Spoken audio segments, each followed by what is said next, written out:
Hello friends, வணக்கம். இன்றைக்கி செவ்வாய்க்கிழமை, நம்மளோட 8வது வார வெற்றிலை தீபம் போட்டு முடித்தாச்சு. நாட்கள் எவ்வளோ வேகமாக போகுது பாருங்கள். தான் ஆரம்பித்த மாதிரி இருக்குது. 8th வீக் வந்துட்டேன். இன்றைக்கி சதுர்த்தியும் கூட, ஆடி செவ்வாய். வர வெள்ளிக்கிழமையோட ஆடி கடைசி வெள்ளி, 5வது வெள்ளி முடிய போகுது. 5வது வெள்ளிக்கு திருவிளக்கு பூஜை இருக்குது. ஈவினிங்காக இருக்கும். மார்னிங் 10 to 12 ராகு காலத்தில் துர்க்கை அம்மனுக்கு ரொம்ப விசேஷமாக அபிஷேகம்லாம் பண்ணுவாங்க. அது எப்படிங்கிறத நான் கண்டிப்பாக நம்மளோட ஷேர் பண்ணிக்கிறேன். இந்த மழைக்கு பாருங்கள், வெத்தலை எல்லாமே அவ்வளோ சூப்பராக இருக்குது. நம்ம வீட்டு வெத்தலை அப்படின்றத எல்லாத்தையுமே கொழுந்து வெத்தலையாக பறித்து வெத்தலை தீபம் போட்டேன். பழைய வெத்தலையும் இருக்குது, அதனால் டார்க் க்ரீனில் இருக்கும்.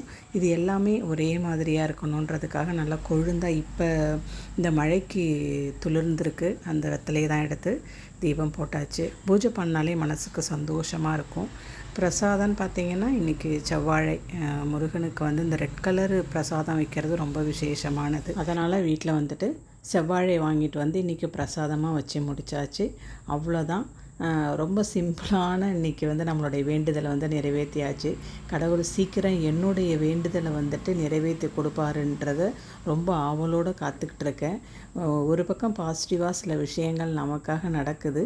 அது கூடிய விரைவில் கடவுள் நமக்கு நிவர்த்தி பண்ணுவார்ன்றதை நம்பிக்கையோடு ஒவ்வொரு வாரமும் நான் தீபம் போட்டுட்ருக்கேன். கண்டிப்பாக அது என்னங்கிறத நான் உங்களோட ஷேர் பண்ணுவேன். கண்டிப்பாக என்னன்றதை நான் சொல்கிறேன். செவ்வாய் ஹோரை, இந்த 3வது ஹோரையில் நான் முடிச்சிருவேன். நைட்டு 8 to 9 கரெக்டாக இருக்கும் டைமு. ஸோ ரிலாக்ஸ்டாக பூஜை பண்ணுறதுக்கு ரொம்ப ஈஸியாக இருக்கும். அவசரம் பண்ண மாட்டேன்.